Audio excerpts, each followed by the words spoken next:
Bismillahirrahmanirrahim. Assalamualaikum warahmatullahi wabarakatuh. Alhamdulillahirrabbilalamin. Wassalatu wassalamu ala rasulillah. Asyhadu an la ilaha illallah wa asyhadu anna Muhammadur Rasulullah. Segala puji hanya kepada Allah yang telah menurunkan kitab kepada umat manusia agar dijadikan petunjuk di muka bumi ini.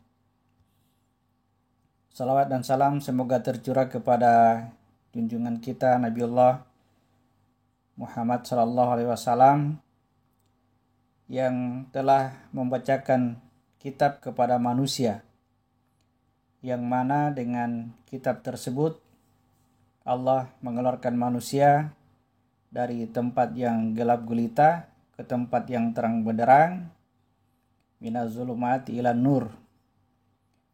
Kemudian dari kezaliman dan kebodohan ke tempat iman dan kebenaran yang hakiki. Sebelum saya melanjutkan pembahasan, saya berpesan kepada saudara-saudaraku sekalian, para pencari kebenaran, bahwa sejatinya kebenaran itu tidak didapatkan melalui berita atau cerita dari orang-orang terdahulu, meskipun mereka itu adalah orang-orang yang telah menemukan kebenaran tersebut. Kebenaran bagi kita adalah apa yang kita lihat sendiri atau kita dengarkan sendiri atau kita rasakan sendiri, ya. Dalam artian kita sendiri yang mengalaminya. Sebagaimana yang dijelaskan di surat 41 ayat 53. Kami akan memperlihatkan kepada mereka tanda-tanda kebesaran kami di segenap ufuk atau segenap penjuru.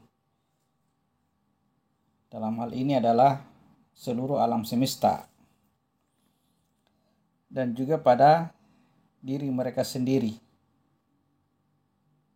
Hingga jelas bagi mereka bahwa annahul haq,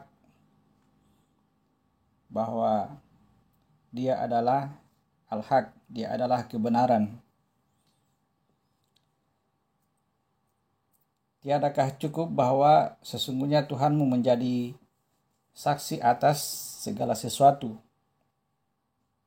Ayat ini menjelaskan bahwa Allah berjanji, Allah berjanji bahwa Allah akan memperlihatkan kepada mereka, berarti kepada banyak orang, bukan hanya satu orang, tanda-tanda yang ada di seluruh alam semesta dan juga tanda yang ada pada diri mereka sendiri.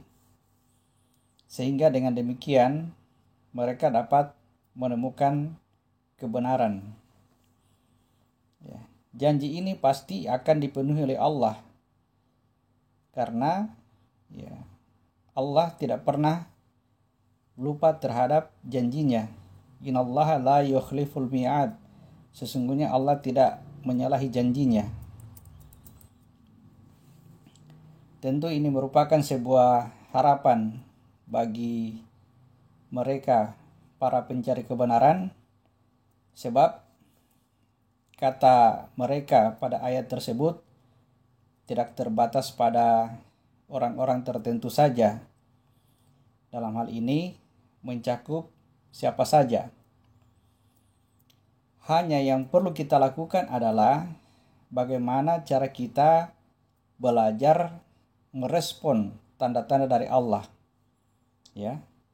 Bagaimana cara kita belajar merespon tanda-tanda dari Allah. Baik itu tanda yang ada di seluruh alam semesta maupun tanda-tanda yang ada pada diri kita sendiri. Mari kita simak pesan yang disampaikan melalui ayat berikut. Kita buka di surat 3 ayat 190. Sesungguhnya dalam penciptaan langit dan bumi dan pergantian malam dan siang terdapat tanda-tanda kebesaran Allah bagi orang-orang yang berakal. Di sini dijelaskan bahwa yang dapat merespon dengan baik tanda-tanda dari Allah adalah orang-orang yang berakal atau orang-orang yang mempergunakan akalnya. Nah, pertanyaannya, bagaimana cara kita supaya dapat mempergunakan akal? Kita buka surat ke-22 ayat 46. Maka tidak pernahkah mereka berjalan di bumi sehingga hati atau akal mereka dapat memahami, telinga mereka dapat mendengar. Sebenarnya bukan mata itu yang buta, tetapi yang buta ialah hati yang di dalam dada. Di sini dijelaskan bahwa fasilitas yang kita gunakan agar dapat mempergunakan akal adalah qalbu, ya. Lahum qulubu ya'qiluna biha. Bagi mereka ada qalbu yang bisa dengan itu dia mempergunakan akalnya. Ya.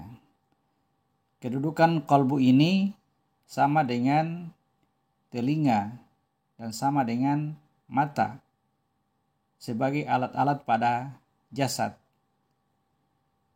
Ya. Jadi qalbu adalah fasilitas yang kita gunakan agar dapat memahami, ya, agar dapat mempergunakan akal. Telinga fasilitas yang digunakan untuk mempergunakan pendengaran. Mata fasilitas untuk dipergunakan untuk mempergunakan penglihatan. Namun dikatakan bahwa penglihatan itu tidak berfungsi, ya, dikarenakan letak qalbu di wilayah dada. Ya. Penglihatan tidak berfungsi dikarenakan letak qalbu di wilayah dada. Ya.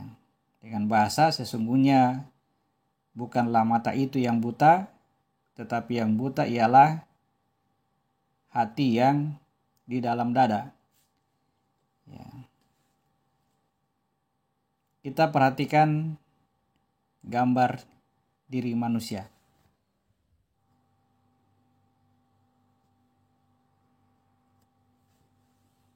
Ya.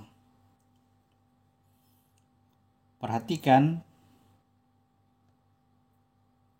qalbu ketika berada di wilayah dada, maka menjadikan qalbu itu buta, ya, tidak mampu melihat, ya, dalam artian bahwa dalam hal ini menunjukkan bahwa, ya, penglihatan menjadi tidak berfungsi, ya, meskipun mata melihat tetapi penglihatan tidak berfungsi dikarenakan qalbu berada di dada. Demikian pula, ya, telinga dikatakan tidak bisa mempergunakan pendengarannya, ya, karena ya itu tadi qalbu berada di dada.